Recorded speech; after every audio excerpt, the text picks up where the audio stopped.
Bismillahirrahmanirrahim. Assalamualaikum warahmatullahi wabarakatuh. Kembali lagi di video tentang CPNS ya. Kali ini saya akan membahas tentang tes wawasan kebangsaan. Salah satu tes yang katanya orang itu banyak dapat poin rendah di sini. Insya Allah ya, dengan materi-materi yang kita bagikan ini, insya Allah udah bisa tembus poin 120. Karena ini adalah eh, rangkuman belajar dari apa ya, pengalaman FR. Jadi kan teman-teman itu kan ada ngumpulin FR tuh, poin-poin yang mana aja yang banyak keluar. Nah, di situ yang kita fokuskan. Baik, sebelum belajar biasain ya baca doa dulu. Kemudian doain guru, jangan lupa doain guru, doain orang yang telah berjasa memberikan kita walaupun sedikit ilmu. Saya ingin juga mengucapkan terima kasih nih kepada eh, siapapun yang telah berkontribusi sehingga video pembelajaran ini bisa bisa ada seperti sekarang ini. Mudah-mudahan kebaikan kalian dibalas Allah dengan sebaik-baiknya balasan. Baik, langsung kita pelajari. Apa sih yang kita pelajari sekarang ini? Ya, untuk TWK poin ini, poin minimal 120 ini, cukup. Ini kita pelajari nih, Pancasila, Undang-Undang, NKRI, Integritas. Kalau yang namanya kan ini sistem kebut semalam ya. Kalau yang ujiannya sudah dekat nih,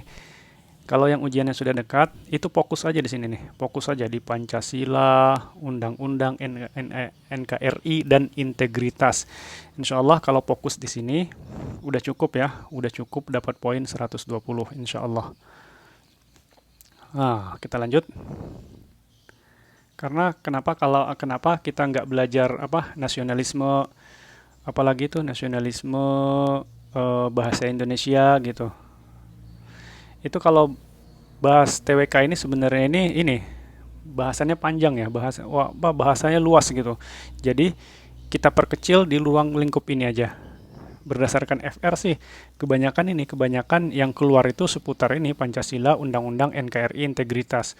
Walaupun ada nasionalisme eh, sama itu bahasa Indonesia, itu nanti ini aja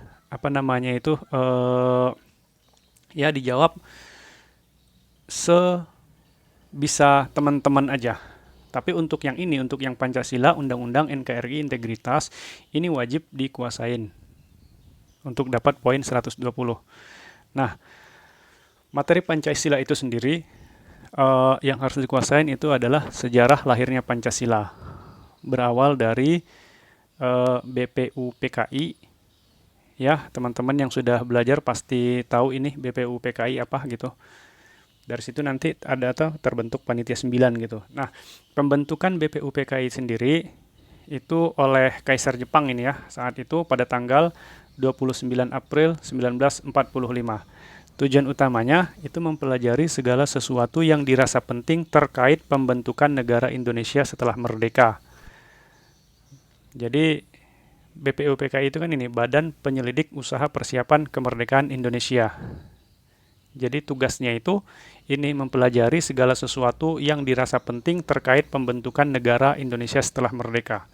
Jadi ceritanya itu Jepang ini kan sedang mengalami krisis perang waktu itu ya, kalah di mana-mana sehingga mereka berusaha eh, mendapatkan simpati dari rakyat Indonesia supaya nanti kalau rakyat Indonesia ini sudah simpati, mereka berharap Indonesia mau membantu mereka perang. Jadi diiming-imingilah oleh Jepang ini kemerdekaan Indonesia. Nah, salah satunya itu wujud dari iming-iming Jepang ini adalah dengan membentuk BPUPKI.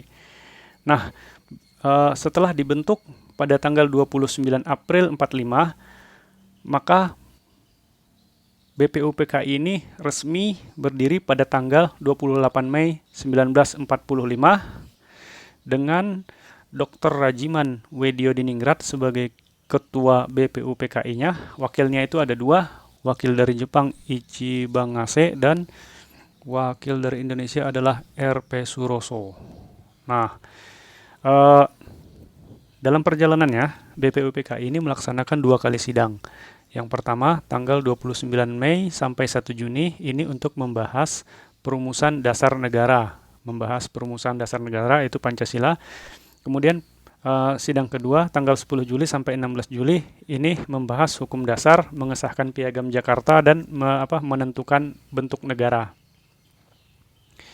Kemudian, sidang pertama BPUPKI itu tanggal 29 Mei, ini tentang perumusan dasar negara ya.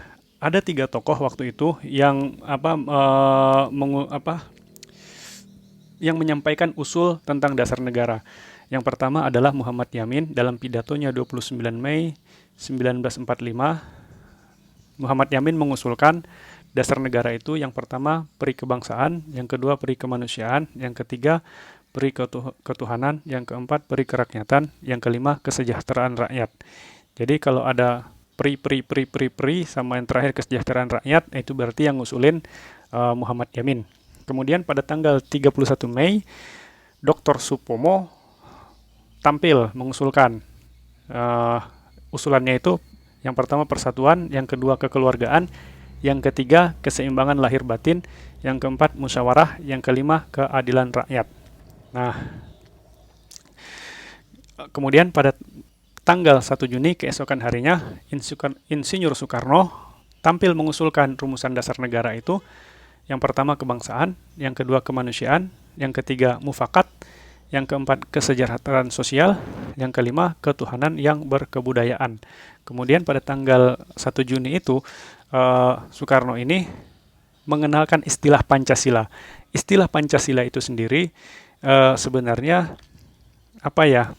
dari seorang sahabat, kata Soekarno nih, dari seorang sahabatnya yang ahli bahasa yaitu Muhammad Yamin.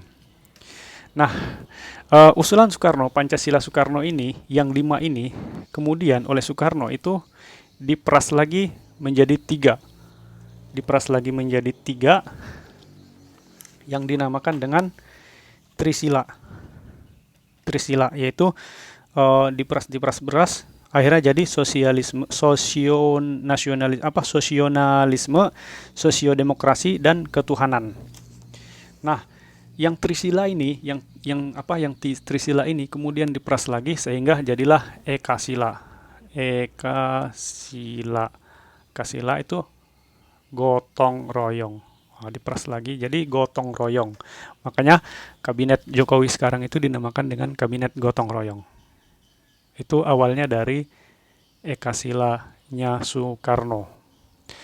Nah, kemudian hasil dari dari perumusan dasar negara yang 3 orang ini, terbentuklah yang pertama itu Panitia 8. Panitia 8 dengan diketuai oleh Soekarno. Ini mereka merumuskan, melakukan rapat tentang usulan dasar negara. Tetapi seiring waktu berjalan, beberapa tokoh Islam itu ingin agar dasar negara itu Islam dijadikan sebagai dasar negara. Tetapi oleh beberapa tokoh nasionalisme, Islam itu tidak bisa dijadikan dasar negara karena Indonesia itu majemuk. Akhirnya dibentuklah Panitia 9. Panitia 9. Tugasnya itu merumuskan dasar negara. Ketuanya Soekarno lagi. Nah, Panitia 9 ini bersidang pada tanggal 22 Juni 45 dan lahir yang namanya Piagam Jakarta. Nah, kemudian selanjutnya pada sidang BPUPKI yang kedua ditetapkanlah Piagam Jakarta ini sebagai preambule atau pembukaan Undang-Undang Dasar 1945. Nah, ini dia nih. Kausa Pancasila. Kausa itu ini ya, sebab adanya Pancasila itu ya. Yang pertama kausa materialis, yaitu sebab yang menjadikan Pancasila itu ada gitu. Itu digali dari sistem nilai kebudayaan bangsa Indonesia. Jadi sebenarnya sebelum bangsa Indonesia ini lahir, Indonesia itu nilai-nilai Pancasila itu sudah ada. Nilai-nilai Pancasila itu sendiri sudah ada. Kemudian kausa formalitas. Ini adalah sebab bentuk yang menyebabkan Pancasila itu ada, yaitu rumusan Pancasila itu sendiri. Nah, kemudian yang ketiga, causa efficient, yaitu proses kerja yang menyebabkan Pancasila itu ada, yaitu contohnya itu sidang BPUPKI dan PPKI. Kemudian causa finalis, sebab adanya tujuan Pancasila itu harus ada. Nah, itulah tujuannya itu Pancasila itu dijadikan sebagai dasar negara. Ini 4 causa Pancasila. Nah, seiring berjalan waktu tentu ada ancaman terhadap Pancasila. Yang pertama, pengaruh ideologi lain. Yang kedua, separatisme. Yang ketiga, radikalisme. Dan yang terakhir adalah konflik horizontal. Lanjut. Nah, ini nilai-nilai Pancasila ya. Ketuhanan yang Maha Esa, itu lambangnya bintang, ini harus hafal nih, harus tahu nih. Kemanusiaan yang adil dan beradab, rantai emas, persatuan Indonesia, pohon beringin, kerakyatan yang dipimpin oleh hikmat kebijaksanaan dalam permusyawaratan perwakilan, itu kepala banteng. Yang kelima, keadilan sosial bagi seluruh rakyat Indonesia, padi dan kapas. Nah, ini teman-teman harus hafal ya, hafal dan paham butir-butir Pancasila. Karena soal-soal Pancasila itu kebanyakan terkait dengan pengamalan Pancasila. Berdasarkan FR-FR yang beredar, berdasarkan pengalaman teman-teman yang sudah tes SKD itu, TWK itu kebanyakan ini, soal-soal Pancasila itu kebanyakan tentang pengamalan ya, pengamalan sila-sila. Seperti contohnya gini. Kekerasan dalam rumah tangga, disingkat KDRT, adalah tindakan yang dilakukan dalam rumah tangga baik oleh suami, istri maupun anak yang berdampak buruk terhadap keutuhan fisik, psikis, dan keharmonisan hubungan. Kekerasan dalam rumah tangga adalah penyimpangan sila ke A1, B2, C3, D4, E5. Berapa ini? Nah, untuk menjawab soal ini, itu kita harus balik kepada butir-butir Pancasila ini. Itulah kenapa saya mewajibkan, kan tadi teman-teman ini kan maunya poinnya minimal 120 lah ya. 120. Kan sistem belajarnya kebut semalam ini, belajar singkat. 120 itu untuk orang yang belajar singkat udah tinggi. Nah, butir-butir Pancasila itu harus hafal. Soal ini, menjawab soal seperti ini ya itu harus balik mengacu kepada butir-butir Pancasila itu. Nah, kekerasan dalam rumah tangga ini penyimpangan sila kedua. Sila kedua itu tentang apa? Tentang nilai kemanusiaan yang di situ ya. Ada mencintai sesama manusia, ada memperlakukan manusia itu sesuai dengan harkat dan martabatnya. Kemudian mencintai, mengembangkan sikap saling mencintai gitu. Itu kan ada di butir-butir ya. Nanti dihafalin, harus hafal. Harus hafal nih, wajib dan harus paham. Kemudian ini. Nilai Pancasila salah satunya adalah nilai praktis yang merupakan implementasi Pancasila dalam kehidupan sehari-hari. Salah satu contoh, ketika terjadi musibah gempa bumi, banyak relawan membagikan nasi bungkus untuk korban bencana alam. Aktivitas tersebut merupakan pelaksanaan nilai praksis Pancasila untuk sila ke. Nah, ini harus hafal lagi butir-butir sila itu. Ini jawabannya, kalau ada orang aktif menolong orang dalam musibah itu, berarti kan itu tindakan kemanusiaan. Nih, sila ke 2, kemanusiaan yang adil dan beradab. Oke. Nah, ini contoh ini juga nih. Contoh Pancasila, masih tentang butir-butir Pancasila ya. Menjalankan pemerintah yang bersih tanpa adanya kecurangan seperti korupsi merupakan pengamalan sila ke berapa? A, ketuhanan yang Maha Esa, B, kemanusiaan yang adil beradab, C, persatuan Indonesia, D, kerakyatan yang dipimpin, E, keadilan sosial. Ini apa jawabannya? Jawabannya adalah E. Nanti dilihat ya poin-poin Pancasila itu. Karena korupsi itu merugikan banyak orang. Maka dia termasuk sila ke-5, keadilan sosial bagi seluruh rakyat Indonesia. Itu ada tuh poin-poin di butir apa gitu. Kan di sila kelima itu butir-butirnya itu kan ada menjalankan hak dan kewajiban gitu. Ada di sana semua. Lanjut ke soal berikutnya ini. Sebagai ideologi yang digunakan di Indonesia, Pancasila dikenal sebagai ideologi terbuka. Maksudnya apa ini?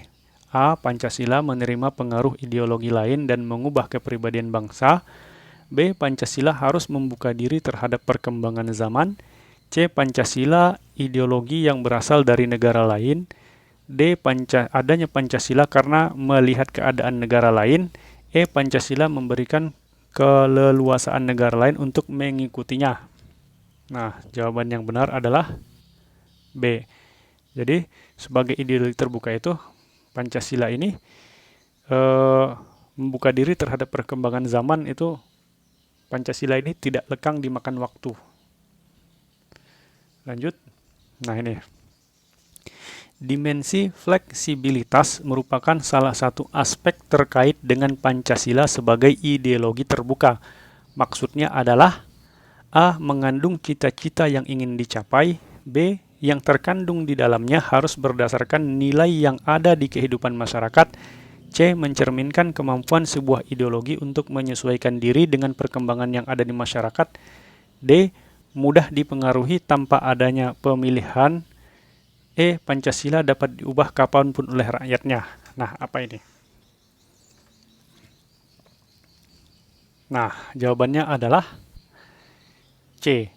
Pancasila itu mencerminkan kemampuan sebuah ideologi yang menyesuaikan diri dengan perkembangan yang ada di masyarakat. Fleksibel. Jadi, Pancasila itu tidak lekang dimakan oleh waktu. Nah, ini lanjut ke materi lagi. Fungsi dan kedudukan Pancasila. Fungsi Pancasila itu yang pertama fungsi yuridis sebagai sumber dari segala sumber hukum. Yang kedua fungsi sosiologis sebagai pengatur kehidupan bermasyarakat. Yang ketiga fungsi etis dan filosofis sebagai pengatur tingkah laku pribadi. Nah, kedudukan Pancasila, kedudukannya itu yang pertama sebagai pandangan hidup. Sebagai pandangan hidup berarti ini merupakan kristalisasi pengalaman hidup orang Indonesia yang telah membentuk watak perilaku sehingga dijadikan pandangan dan pegangan dalam bernegara. Yang kedua, sebagai dasar negara.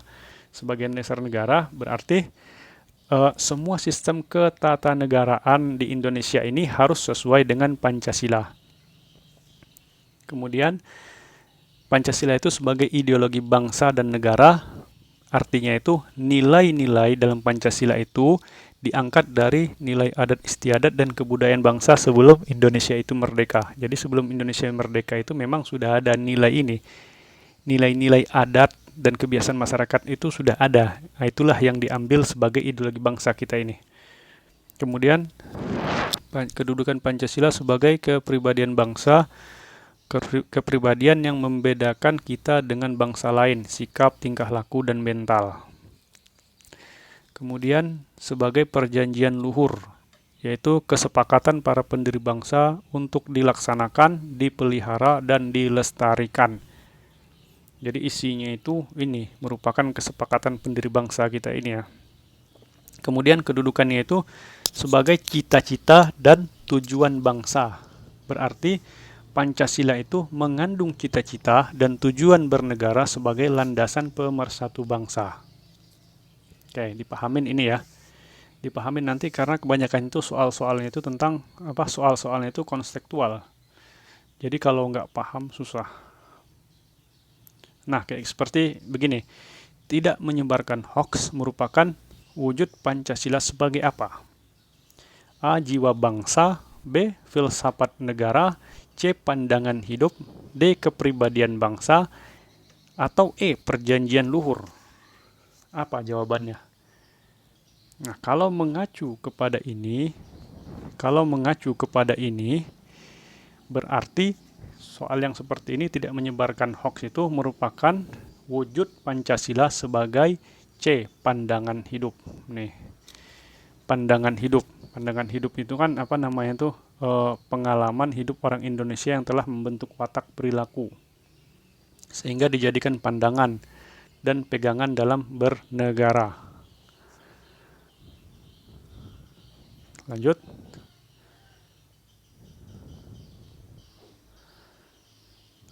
Kita lanjut. Nah ini, jumlah buru Garuda. Jumlah buru Garuda itu melambangkan hari proklamasi kemerdekaan ya, 17 Agustus 45, 1708, 1945. 17 itu ada pada masing-masing sayap. Yang ini, sayap yang ini jumlahnya 17. Kemudian 8 itu ada pada ekor. Nih. 19 helai bulu di bawah perisai, yang ini 19 nih. Kemudian 45 di leher. Nah, ini. Jadi kalau ada soal, ini dulu pernah nih waktu CPNS tahun berapa gitu. Keluar ini soal-soal kayak gini nih, ditanya itu jumlah-jumlah apa waktu masih belum soalnya HOTS ya. Jumlah-jumlah apa bulu ini keluar. Nah, jadi jumlah bulunya itu 17 helai bulu pada masing-masing sayap, yang ini ada 17. 8 helai pada bulu pada ekor, yang ini. Kemudian 19 helai pada perisai, di bawah perisai yang ini. Kemudian 45 di leher. Nah, dibayangin aja tuh. 17, 8, maaf.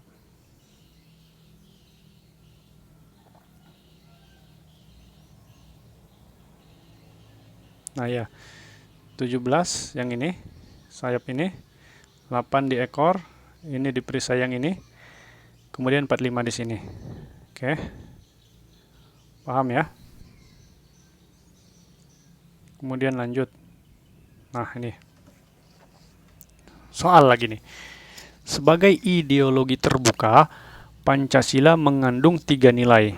Ketiga nilai tersebut meliputi nilai dasar, nilai instrumental, dan nilai praksis. Di bawah ini merupakan pernyataan yang tepat untuk nilai instrumental.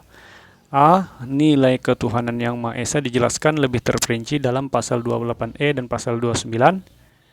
B. Pancasila terdiri atas 5 nilai: ketuhanan, kemanusiaan, persatuan, kerakyatan, dan keadilan. C. Menjaga ketenangan saat hari raya Nyepi merupakan wujud perilaku sesuai nilai ketuhanan. D. Pelaksanaan pemilu presiden dan wakil presiden secara serentak merupakan implementasi nilai kerakyatan. E. Penyelenggaraan pemerintah yang bersih merupakan perwujudan nilai Pancasila dan ketentuan dalam Undang-Undang NKRI Negara Republik Indonesia tahun 45. Mana? Untuk menjawab ini, kita simak yang ini, nilai Pancasila. Nilai-nilai Pancasila itu ada nilai instrumental. Nilai instrumental ini adalah penjabaran lebih lanjut dari nilai dasar yang terkandung dalam pembukaan UUD 45. Penjabaran itu dilakukan secara kreatif dan dinamis dalam batas-batas yang tidak boleh bertentangan dengan nilai-nilai dasar yang dijabarkan. Penjabaran itu dalam bentuk ketetapan MPR, peraturan perundang-undangan, kebijakan-kebijakan pemerintah lainnya. Itu nilai Pancasila, nilai instrumental. Kalau nilai dasar itu adalah hakikat kelima sila Pancasila itu, yaitu ketuhanan, kemanusiaan, persatuan, kerakyatan, dan keadilan. Nilai dasar tersebut merupakan esensi dari sila-sila Pancasila yang bersifat universal. Nilai-nilai dasar tersebut terkandung cita-cita, tujuan, serta nilai-nilai yang baik dan benar. Cita-cita dan tujuan dari negara kita tercantum dalam pembukaan UUD 45, yaitu alinea 2 dan 4. Jadi tujuan bangsa dan negara kita itu ada di alinea 2 dan ke-4. Kalau nilai praksis merupakan realisasi nilai-nilai instrumental dalam bentuk pengamalan yang bersifat nyata dalam kehidupan sehari-hari, dalam bermasyarakat, berbangsa, dan bernegara. Berarti, untuk menjawab soal ini, yang merupakan nilai instrumental adalah A. Nilai ketuhanan dijelaskan lebih terperinci dalam Undang-Undang Dasar, yaitu pasal 28E dan pasal 29.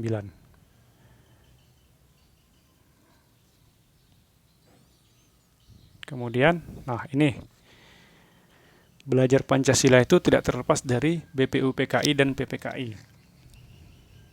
Pada tanggal 7 Agustus nih, BPUPKI resmi bubar dan resmi berdiri PPKI. Ketua PPKI itu adalah Insinyur Soekarno, wakilnya Muhammad Hatta. Anggota PPKI itu 27 orang. Sidang PPKI itu adalah pada tanggal 18 Agustus itu mengesahkan Undang-Undang 45, memilih presiden dan wakil presiden, Soekarno-Hatta waktu itu. Yang ketiga, membentuk sebuah komite nasional. Nah, masuk ke materi selanjutnya. Undang-Undang Dasar 45. Nah, ini. Pertama harus paham dulu fungsi dari konstitusi. Fungsi konstitusi itu yang pertama membatasi kekuasaan pemerintah, yang kedua sebagai piagam kelahiran suatu negara, yang ketiga sebagai sumber hukum tertinggi, yang keempat sebagai identitas nasional, yang kelima sebagai pelindung HAM dan kebebasan warga. Lanjut. Nah, ini konstitusi yang pernah berlaku di Indonesia. Yang pertama UUD 45, yaitu undang-undang waktu proklamasi kemarin. Itu berlaku pada tanggal 18 Agustus 45, dirancang BPUPKI dan disahkan oleh PPKI. Kemudian konstitusi RIS berlaku tanggal 27 Desember 49 sampai 17 Agustus 1950. Ini konstitusi yang terpendek selama sejarah bangsa Indonesia pernah ada. Yang ketiga, Undang-Undang sementara, Undang-Undang Dasar sementara tahun 1950. Itu berlaku 17 Agustus 50 sampai 5 Juli 59. Yang keempat, Undang-Undang 45 Dekret Presiden 5 Juli tahun 59 berlaku 5 Juli 59 sampai 19 Oktober 99. Isi dekret itu antara lain membubarkan PKI, berlakunya Undang-Undang 45, pembentukan MPRS dan DPAS. Kemudian yang kelima, Undang-Undang 45 hasil amandemen, yaitu undang-undang yang masih berlaku sampai sekarang. Nah, ini pembukaan Undang-Undang Dasar 1945. Nah, isi pembukaan undang-undang itu, isinya itu, yang pertama itu apa? Bangsa Indonesia berpendirian bahwa kemerdekaan adalah hak seluruh bangsa, menentang segala bentuk penjajahan. Ini sesuai dengan sila ketiga. Alinea kedua itu berisi tentang perjuangan bangsa dalam merebut kemerdekaan. Adanya upaya selanjutnya untuk mengisi kemerdekaan. Ini sesuai dengan sila kelima. Yang ketiga, pernyataan yang alinea ketiga, pernyataan merdeka. Ini sesuai dengan sila keempat. Dan yang keempat, alinea keempat, tujuan negara dan dasar negara. Itu sesuai dengan sila ke-1 dan 2. Nih, hierarki undang-undang. Undang-Undang 45, kemudian di bawah undang-undang itu ada TAP MPR, di bawahnya itu ada undang-undang atau Perpu, di bawahnya itu ada Perpres, peraturan presiden, di bawahnya itu lagi ada PP, peraturan pemerintah, di bawahnya ada lagi Perda provinsi, dan yang terakhir Perda kabupaten atau kota. Nah, ini amandemen 45, perubahan pertama 19 Oktober tahun 99 ya. Apa saja pasal-pasal yang diamandemen? Pasal-pasal yang diamandemen antara lain pasal 5, pasal 7, pasal 9, pasal 13, 14, 15, 17, 20, dan 21. Yang kalau disingkat jadi Majulan, Gapat Maju, Dupu Dusat. Yang kedua, perubahan yang kedua 18 Agustus tahun 2000. Pasal yang diubah adalah 18, 19, 20, 22, 25, 26, 27, 28, 30, dan 36. Yang kalau disingkat jadi Panlanlas, Dupu Duda, Manamjupan, Tipu Tinam. Yang ketiga, perubahan ketiga 10 November 2021. Pasal yang dirubah 1, 3, 6, 7, 8, 11, 17, 22, 23, 24. Yang kalau disingkat jadi Sat Ganam Jupan, Las Julas, Wagapat. Amandemen keempat itu pada tanggal 10 Agustus 2002. pasal-pasal yang dirubah 2, 6, 8, 11, 16, 23, 24, 31, 32, 33, 34, 37. Kemudian aturan peralihan dan aturan tambahan. Bab 4 dihapus. Yang kalau disingkat ini jadi du nampan las 16 gapat tua gapat ju. Nah, hasil akhir dari amandemen itu, undang-undang sekarang itu ada 21 bab, 73 pasal, 170 ayat, 3 aturan peralihan, dan 2 aturan tambahan. Lanjut. Nah, untuk dapat poin tinggi, kan targetnya tadi poinnya 120 ya, dalam waktu singkat nih belajarnya. Ini harus hafal undang-undang, atau minimal wajib pahamlah undang-undang secara konstekstual. Karena nanti, itu soal-soal yang terkait undang-undang itu tidak sama dengan soal-soal yang tahun-tahun kemarin. Kalau yang tahun-tahun kemarin ditanya itu, pasal 27 ayat 3 adalah berbunyi, yang ditanya itu masih pasal-pasalnya langsung ya. Kalau ini nanti yang ditanya itu bukan itu lagi. Yang ditanya itu pemahaman kita tentang undang-undang tadi itu. Seperti misalnya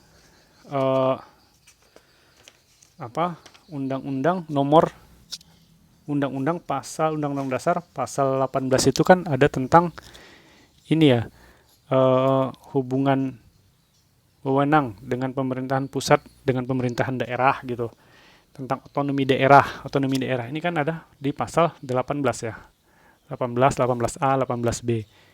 Nanti itu yang ditanya itu bisa jadi ini maksud dari apa, maksud dari tugas pembantuan itu apa gitu, terus asas otonomi daerah itu apa gitu, harus dipelajarin yang begini-begini. Kemudian kalau otonomi daerah itu kan ada 3 asas tuh ya, asas desentralisasi, yaitu wewenang dari pusat kepada daerah otonom. Kemudian asas dekonsentrasi, wewenang dari pusat kepada gubernur. Kemudian ada tugas pembantuan. Tugas pembantuan itu adalah tugas dari pusat kepada daerah untuk melaksanakan tugas tertentu. Kan di pasal di pasal 18 ayat 2 itu kan ada tuh, Pemda itu mengatur urusan sendiri atas asas otonomi dan tugas pembantuan. Nah, maksud tugas pembantuan itu ini. Asas otonomi itu ini, asas desentralisasi dan asas dekonsentrasi. Kemudian dipelajarin juga ini tentang lembaga negara. Lembaga negara itu ada MPR, DPR, bukan PPD, ini DPD, maaf, DPD, BPK, MA, KY, dan MK. Nanti itu yang ditanya itu bisa aja, wewenang MPR apa, tugas dan wewenang DPR apa. Nah, ini ada nih, kalau MPR ini kan pasal 3 ya, pasal 3 itu. Pasal 2, pasal 3 itu tentang MPR. Tugas dan wewenang MPR itu ada di pasal 3. Kalau DPR itu nanti mulainya dari pasal 19, 20, nanti ada lagi fungsinya apa aja, hak DPR itu apa aja. Kan fungsi DPR itu ada fungsi legislasi, fungsi anggaran, fungsi pengawasan. Fungsi legislasi itu apa, fungsi anggaran itu apa, fungsi pengawasan itu apa. Kemudian ada hak-hak DPR. Nah, ini dipelajarin. DPD itu mulai dari pasal 22C. BPK 23E. MA, KYMK ini pasal 24. Kemudian pelajarin juga pasal tentang HAM. Ini pasal 28 yang pasalnya panjang sekali. Baik, nah. Kemudian lanjut ke sejarah NKRI. Nah, untuk menguasai NKRI ini minimal pelajarin ini ya,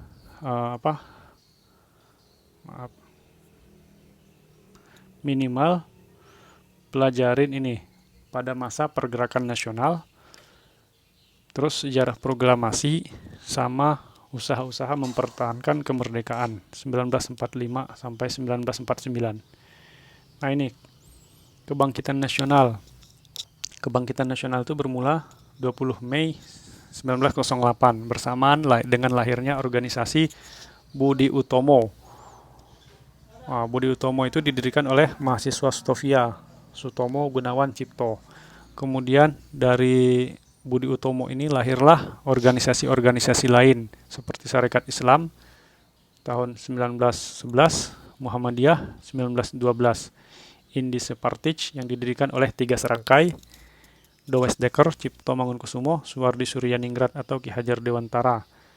Lahir juga NU, lahir juga Partai Nasional Indonesia 1927, kemudian lahir juga Sumpah Pemuda, di mana Kongres Pemuda 1 itu 30 April sampai 2 Mei, ketuanya itu Tabrani. Tujuan diadakannya kongres itu meningkatkan persatuan dan kesatuan serta mempererat hubungan pemuda, mengatasi kepentingan suku, bahasa, dan agama. Kemudian Kongres Pemuda 2 27 sampai 28 Oktober yang menghasilkan Sumpah Pemuda. Ketua kongresnya waktu itu adalah Sugondo Joyo Puspito. Kemarin ini pernah ya keluar ya, FR itu tokoh Sarekat Islam atau tujuan dari Sarekat Islam. Besok-besok bisa jadi yang ditanya tokoh NU atau tokoh PNI.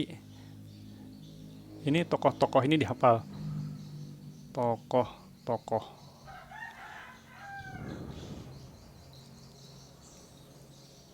Nah ini sejarah proklamasi itu bermula dari tanggal 6 Agustus 45 itu Hiroshima dijatuhi bom atom oleh Amerika, dan tanggal 9 Agustus Nagasaki jatuh bom atom yang kedua. Akhirnya Jepang menyerah kepada Amerika dan sekutunya. Akhirnya momen ini pun dimanfaatkan oleh Indonesia untuk memperoleh kemerdekaannya. Kemudian Soekarno, Hatta, Rajiman diterbangkan ke Dalat, Vietnam untuk bertemu dengan Marsekal Terauchi dan menjanjikan kemerdekaan kepada Indonesia. Tanggal 10 Agustus, Sultan Syahrir mendengar kabar dari radio bahwa Jepang telah menyerah kepada sekutu. Para pejuang pun bersiap memproklamirkan kemerdekaan dan menolak hadiah kemerdekaan dari Jepang. Tanggal 12 Agustus, Jepang mengabarkan kepada Soekarno-Hatta dan Rajiman bahwa kemerdekaan akan segera diberikan tergantung cara kerja PPKI. Jepang menginginkan kemerdekaan itu tanggal 24 Agustus. Maka sekembalinya mereka dari Dalat, Vietnam, Sultan Syahrir mendesak Soekarno agar segera memproklamirkan kemerdekaan karena menganggap hasil pertemuan Dalat itu adalah tipu muslihat Jepang. Ini Dalatnya.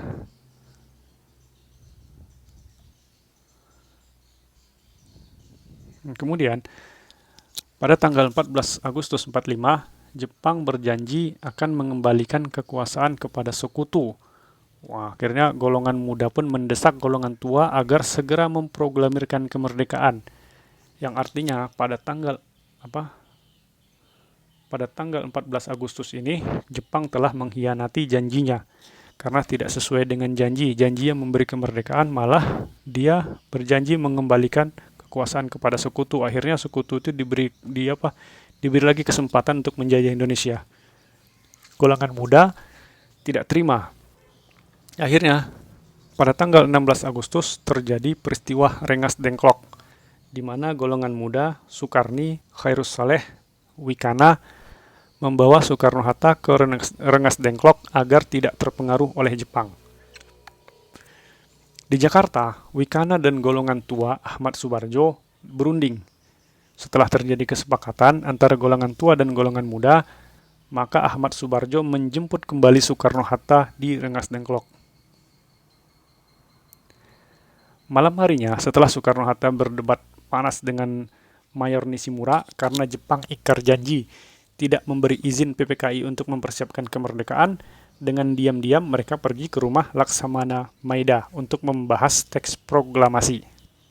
Nah, kemudian disusunlah teks proklamasi itu. Penyusunan teks proklamasi dilakukan oleh Soekarno-Hatta, Ahmad Subarjo. disaksikan oleh Sukarni, BM Diah, Sudiro, Sayuti Melik. Setelah konsep selesai, Sayuti Melik mengetik teks tersebut. Jadi yang mengetik teks proklamasi itu adalah Sayuti Melik. Nah, kemudian Sukarni mengusulkan bahwa yang mendatangi teks proklamasi adalah Soekarno-Hatta atas nama bangsa Indonesia. Acara pembacaan teks proklamasi pada tanggal 17 Agustus dilangsungkan di Jalan Pegangsaan Timur nomor 56. Acara dimulai pada pukul 10. Kemudian bendera merah putih dijahit oleh Ibu Fatmawati. Nah, tanggal 18 Agustus, PPKI melaksanakan sidang untuk mengesahkan undang-undang, mengangkat presiden dan membentuk Komite Nasional. Dengan demikian, terbentuklah Negara Kesatuan Republik Indonesia ini. Kemudian, dipelajarin juga usaha mempertahankan NKRI, yaitu tahun 45, sejarah tahun 45 sampai 49 ya, di mana waktu itu Belanda dan sekutunya itu melakukan provokasi terhadap bangsa Indonesia. Mereka ingin menguasai kembali Indonesia. Akhirnya terjadilah beberapa pertempuran waktu itu. Satu, peristiwa 10 November 45 di Surabaya, pertempuran Ambarawa, perjuangan gerilya Jenderal Sudirman di Jawa Tengah dan Jawa Timur, Medan Area 1, Bandung Lautan Api, Puput Margarana. Ini pertempuran-pertempuran yang familiar ya. Bisa nanti dipelajari sebab-sebab peristiwa 10 November apa gitu, sebab-sebab Medan Area 1 apa, sebab-sebab Bandung Lautan Api apa gitu. Nah, ternyata golongan tua itu punya pikiran yang maju. Ini kalau begini terus nggak bisa gitu. Akhirnya dilakukanlah upaya diplomasi. Usaha diplomasi untuk mempertahankan kemerdekaan NKRI itu diantaranya karena tahun 46 Januari tanggal 4 situasi di Jakarta itu memburuk. Ibu kota sempat dipindahkan ke Yogyakarta. Kemudian di antara usaha diplomasi itu terjadilah perundingan Linggar Jati tanggal 15 November 46. Di antara lain isinya itu Belanda mengakui secara de facto wilayah Indonesia itu meliputi Sumatera, Jawa, dan Madura dan akan meninggalkan Indonesia paling lambat 1 Januari 49. Yang kedua, RI dan Belanda akan bekerjasama membentuk negara RIS. Yang ketiga, RI dan Belanda akan membentuk Uni Indonesia Belanda dengan Ratu Belanda sebagai ketua. Nah, setelah ini, perjanjian Linggarjanti ini, terjadi agresi militer. Agresi militer 1 dan 2. Agresi militer 1 terjadi 21 Juli sampai 4 Agustus 47. Itu dipimpin oleh Simon M. Spur. Tujuannya itu mengepung ibu kota RI dan menghapus RI dari peta dunia, merebut daerah penghasil beras dan menghancurkan TNI. Kemudian dilakukan lagi usaha diplomasi diantaranya itu dengan diadakannya perjanjian Renville tahun 48 tanggal 17 Januari di sebuah kapal perang AS menghasilkan kesepakatan lain. Ternyata perjanjian Renville ini merugikan Indonesia dengan diterimanya garis demarkasi Van Hook karena wilayah Indonesia semakin sempit, hanya meliputi sebagian pulau Sumatera dan Jawa. Kemudian setelah perjanjian Renville itu terjadilah agresi militer 2. Itu tanggal 19 Desember 48 sampai 28 Januari 49 di bawah koordinasi Dr. Bell. Mereka menduduki ibu kota Yogyakarta dan menangkap beberapa tokoh. Hal tersebut menyebabkan berdirinya PDRI di Sumbar yang dipimpin oleh Syarifuddin Prawira Negara. Jadi ketika Yogyakarta dikepung, tokoh-tokoh ditangkap, berdiri itu PDRI, Pemerintahan Darurat Republik Indonesia di Sumatera Barat ya. Pimpinannya itu Syarifuddin Prawira Negara. Kemudian agresi militer 2 ini mengakibatkan pihak internasional melakukan tekanan terhadap Belanda untuk menyelesaikan konflik dengan Indonesia. Maka Dewan Keamanan PBB membentuk UNCI. Kemudian diadakanlah perundingan Rum-Royan. Nah, ini dia. Perundingan Rum-Royan ini 14 April sampai 7 Mei 49. Perwakilan AS-nya itu Merle Cochran. Itu wakil AS dan UNCI. Mr. Rum, wakil Indonesia. Mr. Royan, Belanda. Hasil perundingannya itu menghentikan tembak-menembak. Yang kedua, pengembalian pemerintahan RI ke Yogyakarta.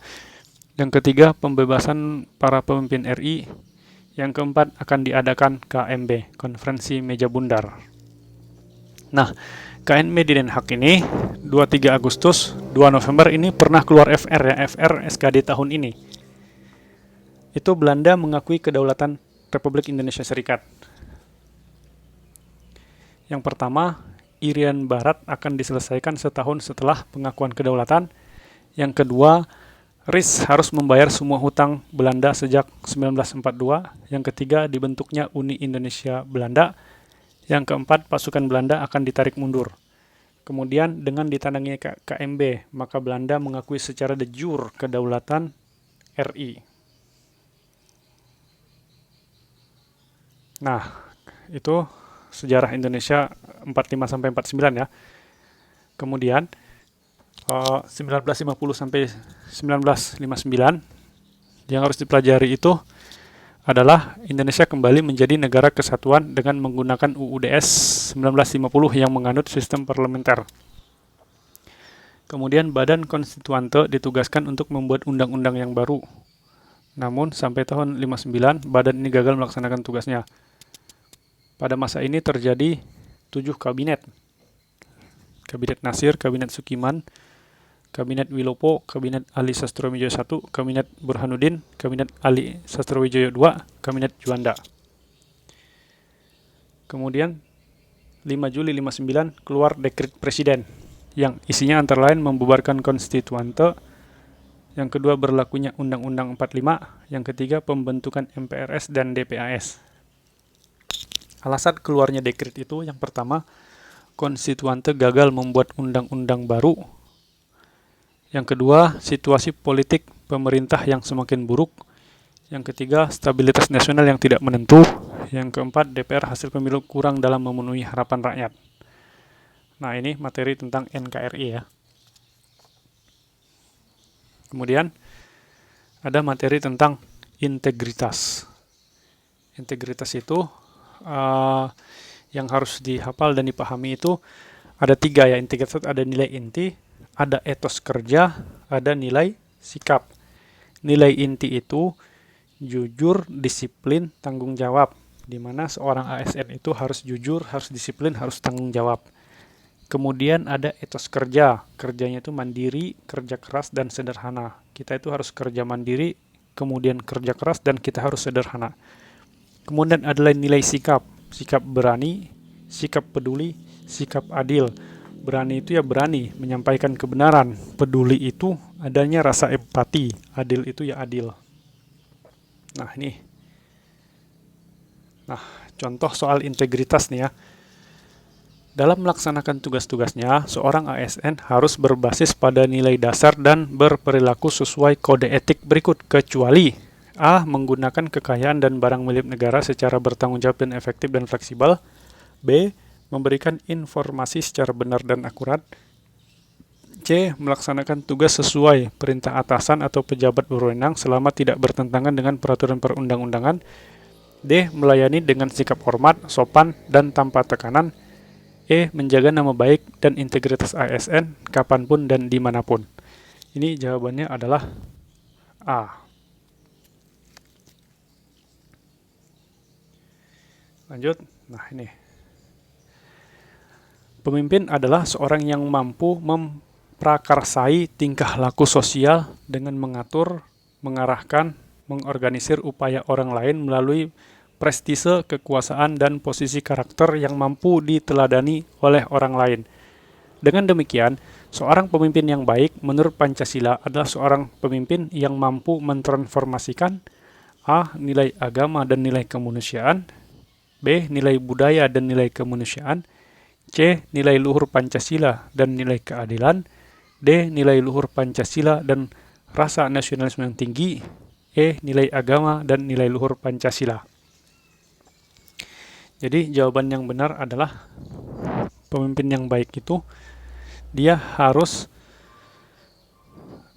pemimpin yang mampu mentransformasikan nilai agama dan nilai luhur Pancasila. Jawabannya hampir mirip-mirip semua nih ya.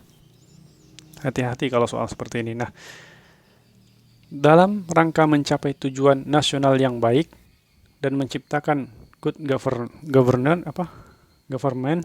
maka diperlukan norma etika PNS yang landasan konstitusinya adalah, wah ini gampang nih, langsung aja jawab landasan konstitusi ya Undang-Undang Dasar.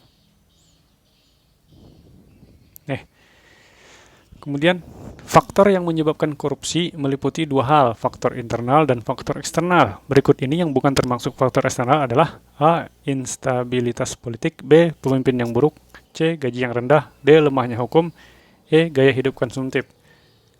Jawabannya apa? Ya, jawabannya adalah E. Gaya hidup itu termasuk faktor internal. Nah, lanjut. Para pejabat publik, baik pemerintah maupun pihak-pihak yang terlibat, dapat mengetahui sekaligus mengawasi agar tidak terjadi penyimpangan maupun peluang korupsi. Para pejabat yang berperan tersebut harus memiliki pengetahuan dan kompetensi dalam hal A. Manajemen, B. Pelayanan publik, C. Perpajakan, D. Pengadaan barang dan jasa, E. Administrasi. Nah, pejabat publik nih supaya tidak terjadi penyimpangan maupun peluang harus mengikuti ini, dia harus punya pengetahuan tentang pengadaan barang dan jasa.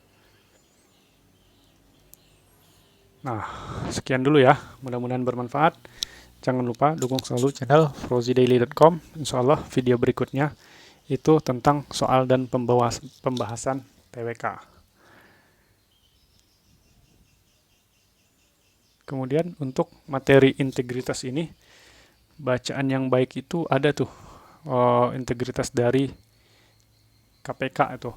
Yang apa? Intinya itu ada cerita-cerita tentang nilai inti, nilai etos kerja dan nilai sikap. Nanti dicari aja model itu. Insyaallah tuh ada tuh semua. Demikian, Assalamualaikum warahmatullahi wabarakatuh.